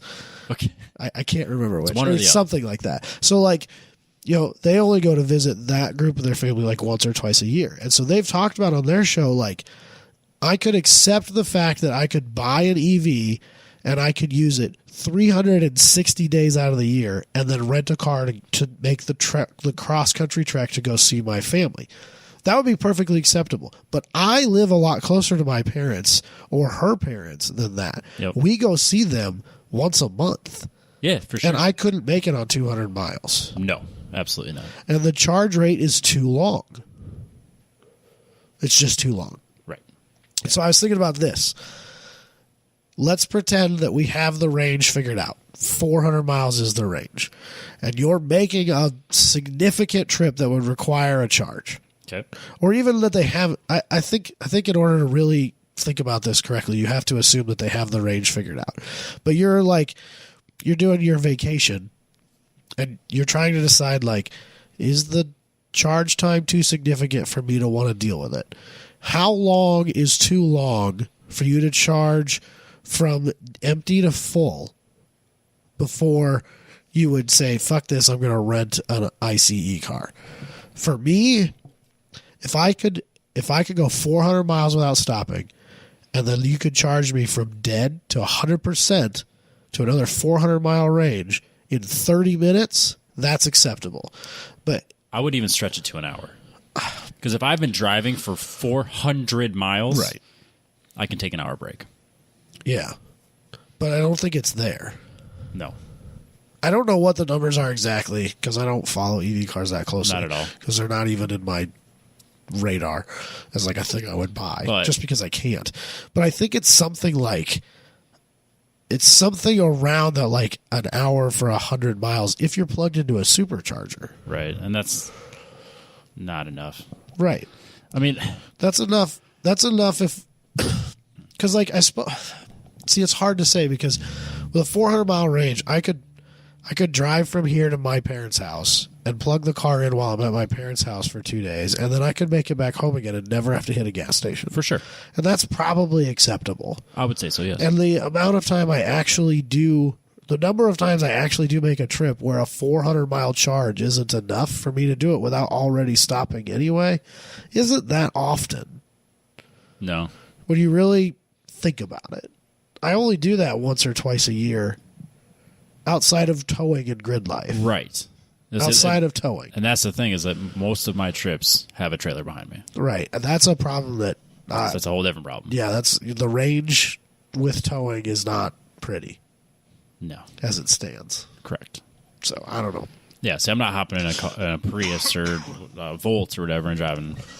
What the hell is the electric car? I'm not hopping in a Tesla and just driving across the country. Right. So... But...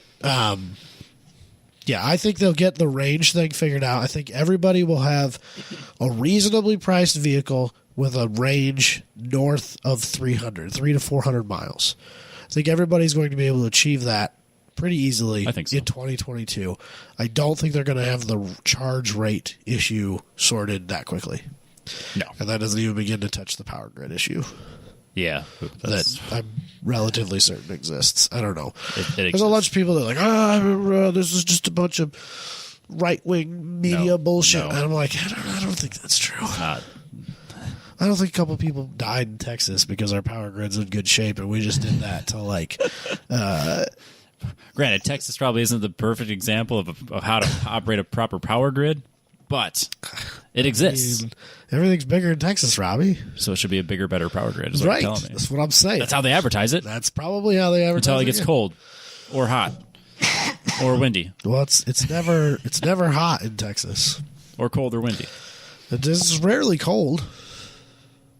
That's right. Dusty's wearing shorts right now. Probably. He's listening to this podcast, riding his bike in shorts. Probably. It's negative 30 right now with the wind chill. I don't want to talk about it. And I'm going to work after this. Gross. Yeah. Why do we live here? I don't know, Robbie. Because of the culture. No, it's because this place sucks. Everyone stay out of here. Yeah, that's right. We hate it here. That's the thing I always tell them.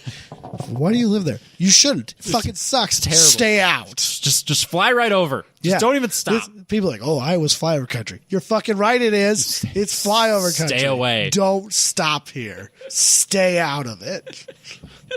This is mine. That's a threat. That's right. More predictions. There was like one or two more, and I can't think of them. I'm a real fucking goddamn it. I don't like this at all because You're telling me because they're all my predictions. So everyone's gonna be like, "You're an idiot." They'll be my opener next week. How about that? Just rebuttal. No, the ones that I forgot. I'm good with that. They'll be my opener next week. We can move on then. Unless you had something else. I don't know, man. Well, we got a hot take. Yeah? Yeah. But before we do a hot take, Yeah.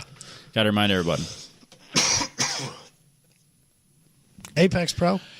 Apex Pro is the official motorsports app of 1010's Podcasts. Download the app for free and utilize your phone as a lap timer and data logger to record your track and autocross sessions. There is no charge to download. It's free. Totally free. Additional features like predictive timing, display, and video filming and rendering are available for purchase within the app. Look into Apex Pro Gen 2 hardware for more capability and sophistication. Or, if you want to save some money, go to their store, apextrackcoach.com/shop/ Apex Pro Gen 1s, $289. Ooh, refurbished. But still, that's a good price. That's cheap. That is a good price for a data logger. Yeah. There's no code. I'm just telling you, that's a good price. Yeah. The 1010s code is for the Apex Pro Unit Gen 2. That's 10% off when you get it with a window mount. But yeah, if you want to save some money, Gen 1s, $289. It's cheap. That's fucking cheap. Super cheap. Or if you just want to try it out and see what it's all about, just use the app for free. Yeah. It'll use your internal hertz or whatever the thing's.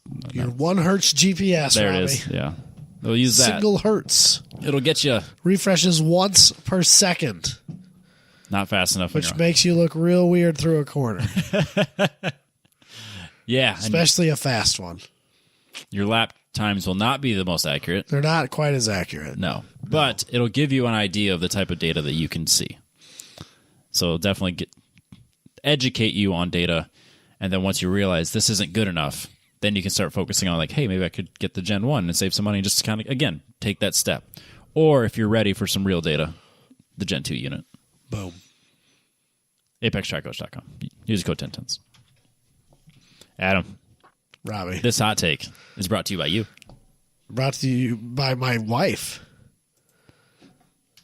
who posted this. So, Yeah, preface this. okay, so we've already talked about mac and cheese before, so it's fine, whatever. I think that's maybe what originally brought on the hot take. Was a discussion about mac and cheese. It was a peanut butter and jelly. It was peanut butter. Peanut butter and jelly is what started all this, and then it was the sock boot. Serial killer shit. And then we talked about mac and cheese. Okay, yeah, probably. So anyway, coming home from work one day last week, I told Katie, hey, I'll be home at this time, so she decided to make just Kraft mac and cheese, just from the easy box. from the box. We have 2 small children in a house that's a fucking nightmare all the time.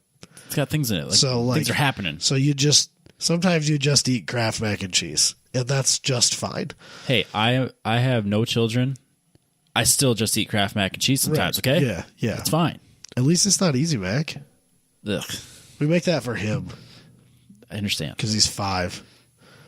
It And happens. he'll go, because he's figured out that in Logan's mind, the only difference between this mac and cheese and Easy Mac, which is not as good, is that you put milk in this stuff. So then he'll say, will you put milk in it? So you just put a splash of milk in there. Fixes it. Okay. And then It's the same now. Yeah, and then he'll eat it. I got here before we get to the actual hot take. I have a hot take. Okay. The Kraft mac and cheese that have the noodles that look like shapes, like SpongeBob and other things. Yeah. Those ones taste better than the noodles. That's a placebo effect. No, it's not. They taste better, Adam. Okay, whatever. The SpongeBob Kraft mac and cheese tastes better than the noodles. Logan will not eat Spider-Man Kraft mac and cheese because he does. I guess he doesn't feel comfortable eating Spider-Man, but he'll eat Spider-Man gummies. So I don't. Yeah, it's picks and chooses. He's 5, I guess. man. He's 5. What do you want from me? But anyway, so she made that, and I got home, and she had 2 bowls sitting out. And she got her bowl of mac and cheese, and then I was like, I don't know what I'm going to do with this. And I grabbed a plate like a man. Like an adult. And I put it on a plate, and I ate it with a fork, because that's what you do. You eat it with a fork on a plate, Robbie. I have no strong opinion. I think if I'm making it and I'm not thinking about it, I will grab the plate and the fork. Uh-huh. However, if I am making mac and cheese with other bits in it, I don't know. Tuna. No, I was thinking like a buffalo chicken, because I see what you're saying. I've done that before, where I'll put like a sriracha chicken and some Stuff in it, because oh gosh, who was Applebee's did that one time. They had a mac and cheese with hot wings in them, but hot boneless wings or tenders or whatever. Right. It's pretty good. So I've done that at home before, and I'll put that in a bowl so I can mix it up and not make such a mess. But yeah, I think the plate is where I usually go. Well, okay, so again, they've recently started, or at least I've recently been able to find family-sized mac and cheese where it's a bigger box. It's like 25 or 50% more, right? Okay. But before they were selling that, or before it was easy for me to find, at least, they've probably always been selling it, but like they don't sell it at Fairway, which is my local little bitty grocery store. I can only find it at Walmart around here. So when we were just buying regular boxes, that was not enough to feed 2 or 3 people. Right. By itself. And I'm not going to make 2 fucking boxes. That's kind of out of control. Yeah. So there was always something with it. Like peas. Like some sort of vegetable, peas, green beans, whatever it may be. Vegetable, though. You really, it's vegetable for you? What else would it? I mean, protein. Yeah, I could see that too. But like, I'm not going to like. It's like when I go to. I'm not going to like grill a chicken breast. That's exactly what you do. I know, but so 95% of the time that we're consuming mac and cheese is because it's quick and easy. So is chicken from a bag. You just throw it in the oven. I mean, I suppose you could do that too, but that's what I do. I don't know. When I think of that, I think of like buying a chicken breast and like making it. Just take the Tyson bag, throw it in the oven. I suppose I could do by the that. By the time your mac and cheese is done. You're right. That's not. I don't know why. Chicken tenders are. I don't know why that thought doesn't cross my mind. But when I think of like, oh, I'm going to make chicken for my mac and cheese, I'm going to make like a chicken breast, like a real piece of chicken. No, that's like effort. It is effort. And I don't. That's exactly the opposite of what I'm going for. Basically, I treat mac and cheese like I treat rice or like chow mein. You add protein to it. That's just a thing that the meat sits on top. Yeah, it's like you add to it. I do occasionally make. This is probably gonna trigger people too. Good, but I don't own a smoker because they're too much work. I don't have a smoker, but I really enjoy smoked meats. Of course, and I've figured out that you can really load a pork butt with a fuckload of dry rub and seasoning and then throw it in a crock pot for 8 hours and it pulls apart just like pulled pork off a smoker, and it's fucking bomb. I'll bet it's so good. It's so good, dude. And pork butts are cheap. I'm not a big pork guy, so I don't do that. But I love pork. I do slow cooker stuff all the time. So I'll make one of those, and then we'll eat some of it right then and there, and I'll throw the rest of it in the fridge or the freezer, and I'll take it to work and stuff like that. Yeah, of course. And I have pulled out some of that and thrown it on my mac and cheese. Yeah, that's what I'm thinking of. Like pulled pork. On it. Yeah, okay. That's now we're on the same page. You and me. Yeah, but Katie would put that all in a bowl. I wouldn't be offended at the bowl. But you can't do that and then use a spoon. And we've been over this. We've talked about that. You can't eat pulled pork with a spoon? That's what I'm saying. And you're not going to eat it out of a bowl with a fork? Because the fork doesn't fit the contour of the bowl, Robbie. It's going to be hard to get the last few Yeah, but that's why noodles. you stab. That's why you stab. It's going to be a pain in the ass to get the last few noodles out. All right, I'm switching I'm bowl. No, get the fuck out of here. Because you got to be able to mix the protein in, and the plate just was like it makes a mess. All right, plate. Bowl. I'm on the bowl. Like when we make hamburger helpers, because those are slightly more involved. Uh-huh. That's when I have a little bit of time, but not a ton of extra time. Right. That's just sloppy Joe. Does that go on a plate? Now that I mention it, no. It goes in a bowl because it's like even runnier, and then it just gets everywhere. Son of a bitch. I talked you out of this. You did. You talked me out of it. Anyway, Katie posted this all on Facebook. And then I am convinced that all of you motherfuckers out there who are friends with me, because she tagged me in it, saw this post and go, oh, Adam eats it on a plate? Well, then I'm going to pretend that I don't. Bowl. What a fucking moron. Only idiots would eat it out of bowls while they're sitting at home eating it off a plate. I guarantee it, Robbie. You switched me, though. I was plate, but now that I think about it, I'm bowl. God damn it. I prefer it on a plate. I mean, whatever you hand it to me on, I really don't care. But if I treat it like I chow mein or rice, where I put protein with it, it's going to be in a bowl. It's not putting rice on a plate. It's going in a bowl. I'll eat that on a plate, too. Shame. You know what I want right now? We'll make a beef stroganoff in the slow cooker in the crock pot. Yep. And then put that over rice. That'd be good. On a plate. On a bowl. On a plate. So good. On a bowl. No. Bowls for everybody. No. You know what? Everything in a bowl from now on. That's all I want. 3 things belong in a bowl. Cereal. Soup, cereal, ice cream. And mac and cheese. No! Get the fuck out of here, Robbie. It's soup. Now you're just being a fake contrarian asshole, too. I'm done with this podcast. Soup, cereal, ice cream, noodles. Do you eat spaghetti in a bowl? I should, now that you mention it. Do you eat lasagna in a bowl? No, because it's flat. It's not noodles. That's a fucking noodle, Robbie. It's a noodle casserole. Casserole. It's a casserole. And you just said it for me. Oh, man, we triggered so many people there, too. Lasagna is a casserole. It's a hot dish. Fucking put tater tots in it. It's the same damn thing. It's a hot take from a hot dish. Now that I'm hungry. Right? Let's wrap this show up. Yeah. We'll catch everybody, I don't know, eventually, probably.